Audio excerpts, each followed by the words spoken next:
Hello students. तो आज हम क्लास 10th के क्वाड्रेटिक इक्वेशन जो कि चैप्टर 4 है उसका नेक्स्ट लेक्चर देखेंगे। हमने कल अपनी क्लास में देखा था कि हम कोई क्वाड्रेटिक इक्वेशंस ले रहे थे, उनके हम रूट्स निकाल रहे थे। और हम रूट्स कौन सी मेथड से निकाल रहे थे? वो रूट्स निकालने की फैक्टराइजेशन मेथड थी।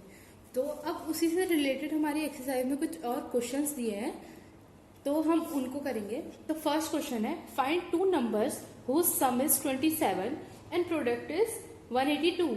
तो हमें दिए कि इसमें हमें वो दो नंबर निकालने हैं जिनका सम तो 27 है और उनका प्रोडक्ट कितना है, 182 है। तो अब हम लेट कर लेते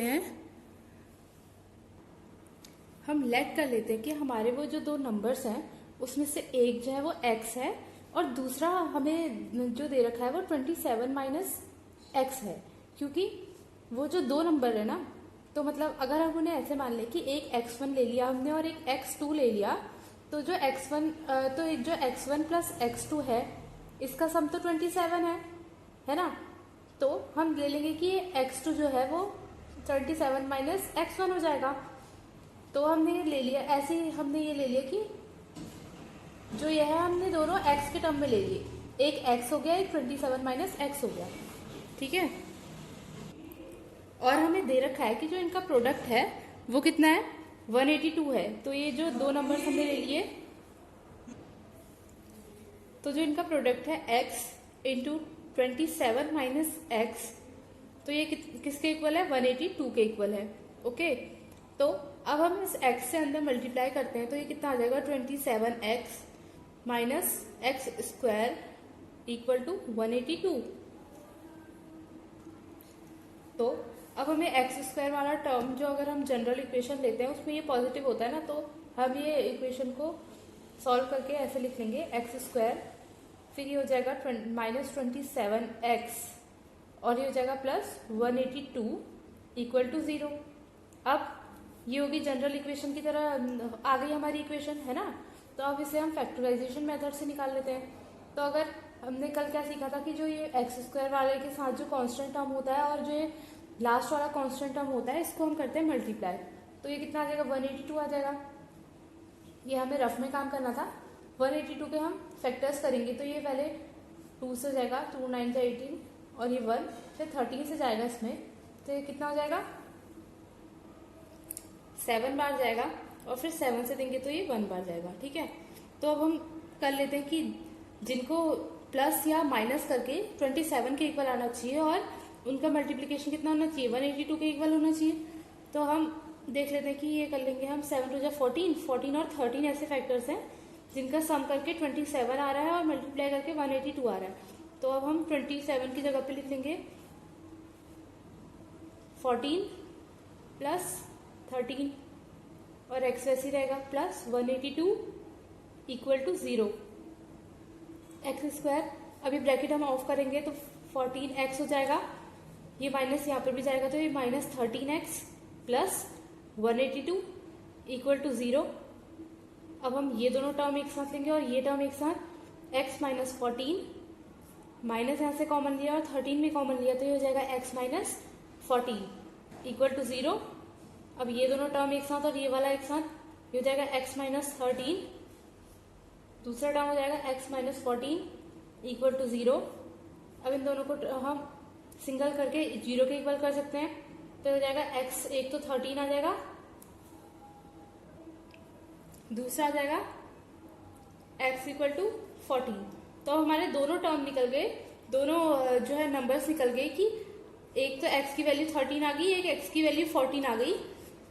तो अगर हम फर्स्ट वाला x की वैल्यू 13 रखते हैं तो दूसरा नंबर 27 में से 13 माइनस करके 14 ही आ जाएगा, और अगर x की जगह पे 14 रखते हैं तो दूसरा नंबर 13 आ जाएगा। तो वो दो नंबर्स जिनका सम 27 है वो 13 और 14 है और जिनका मल्टीप्लिकेशन 182 है। तो इस तरीके से हमारा ये वाला क्वेश्चन कंप्लीट हो गया। अब हम अपना सेकंड क्वेश्चन देखेंगे, वो क्या है। सेकंड क्वेश्चन में हमें दिया है, find two consecutive positive integers sum of whose square is 365। Two consecutive positive integers लेना है जिनका जो सम है, उनके स्क्वायर का जो सम है वो 365 है। तो हम 2 ले लेते हैं कॉन्जिक्यूटिव, एक x हो गया, और कॉन्जिक्यूटिव में क्या होता है x और x प्लस 1 नेक्स्ट नंबर होता है ना। तो इनके स्क्वायर का जो सम है वो 365 है, तो x square plus x plus 1 का होल स्क्वायर इक्वल टू 365 हो गया।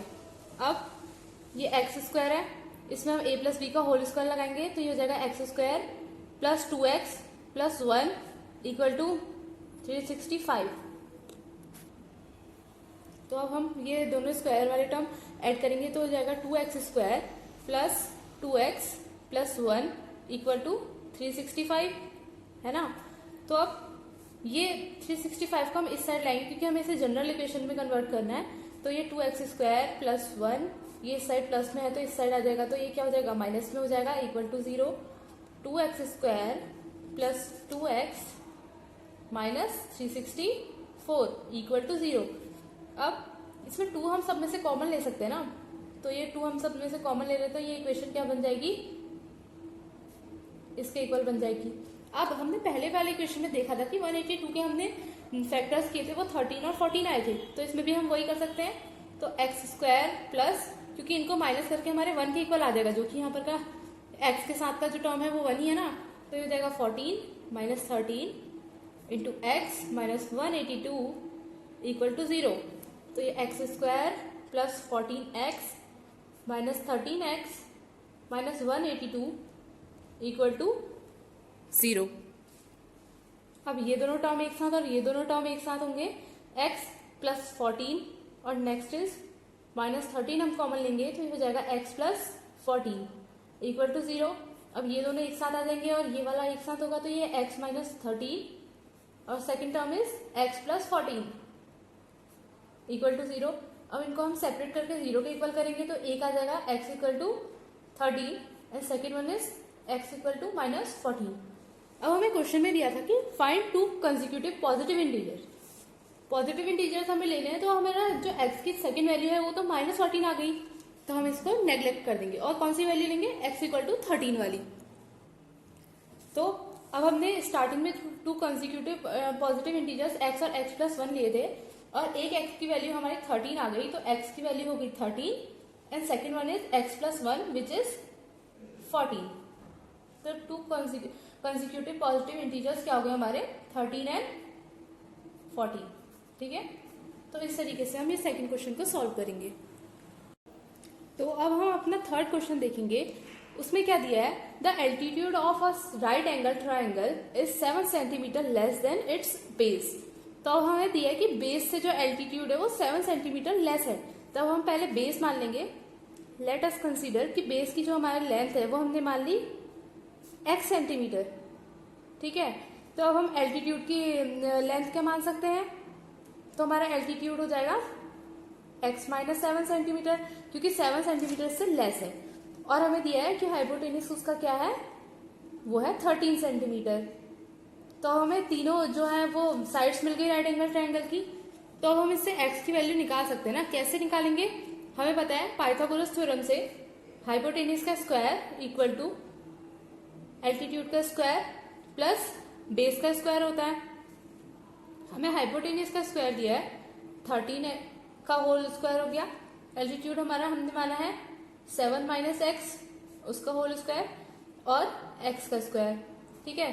तो अभी 13 का स्क्वायर, इसमें हमारा लग जाएगा a माइनस बी का होल स्क्वायर, तो हो जाएगा a स्क्वायर माइनस 2ab होता है, तो 7 टू जा 14x प्लस 7 का स्क्वायर 7 7 जा 49 प्लस x स्क्वायर।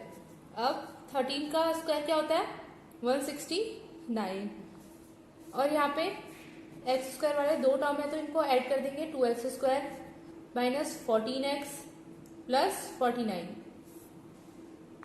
ये हो जाएगा 2x square minus 14x plus 49 minus 169 equal to 0। तो हो जाएगा 2x square minus 14x minus कितना हो जाएगा ये 120 इक्वल टू 0। तो ये जाएगा x square minus 7x minus 60 equal to 0। अब x स्क्वायर के साथ वाला टर्म और लास्ट वाला कांस्टेंट टर्म, इनका मल्टीप्लिकेशन हमारा 60 आ रहा है, जो हमें रफ में काम करना है। हम इस कौन सी मेथड से निकाल रहे हैं, फैक्टराइजेशन मेथड से हम सॉल्व कर रहे हैं। तो 60 के हम निकालेंगे, फैक्टर्स करेंगे तो ये हो जाएगा 30, फिर 15, फिर 3 से जाएगा 3 5 15 और फिर 5। तो जाएगा हम कौन कौन से फैक्टर ले सकते हैं कि जिनका जो होता है या तो सम करके या तो उनको माइनस करके 7 आना चाहिए। 3 2 6, 6 2 12, 12 और 5 ले लेते हैं इनको, क्योंकि माइनस करके हमारा 7 आ जाएगा। तो हो जाएगा एक्स स्क्वायर माइनस एक्स ही रहेगा 12 minus 5 x minus 60 equal to 0, x square minus 12x plus 5x minus 60 equal to 0। ये दोनों टर्म एक साथ, ये दोनों टर्म एक साथ, तो x माइनस 12 प्लस 5 कॉमन लिया तो यहाँ पे आ जाएगा x माइनस 12, 12 5 60 होता है ना, तो हो जाएगा। अब इन दोनों को एक साथ x प्लस 5 x माइनस 12, अब दोनों को 0 के इक्वल करेंगे तो ये एक आ जाएगा x माइनस 5 और दूसरा आ जाएगा x की वैल्यू 12। अब हमें पता है कि कोई भी अगर हम ट्राइंगल लेते हैं या कोई भी हम शेप ले लें, कोई भी अगर हम शेप ले लें तो उसकी अगर हम कोई भी साइड देख लें या फिर अगर हम सर्कल ले रहे हैं तो उसकी रेडियस देख रहे हैं तो वो माइनस में तो नहीं आ सकती है। तो हम इस टर्म को नेग्लेक्ट कर देंगे x की वाली वैल्यू, तो हमारी x की वैल्यू आ जाएगी 12। तो x हमने क्या माना था, बेस माना था, तो बेस की वैल्यू कितनी आ गई, उसकी 12 सेंटीमीटर आ गई। और तो एल्टीट्यूड क्या हो जाएगा x माइनस 7, तो मतलब कि 12 माइनस 7 कितना आ गया 5। तो हमारी बेस की वैल्यू आ गई 12 सेंटीमीटर और एल्टीट्यूड आ गया उसका 5 सेंटीमीटर। ये हमने फाइंड आउट करना था कि अदर 2 साइड्स फाइंड आउट करनी थी हाइपोटेन्यूज को छोड़ के, तो आ गई 12 सेंटीमीटर और 6 सेंटीमीटर। तो इस तरीके से हम इसे सॉल्व करेंगे। Thank you.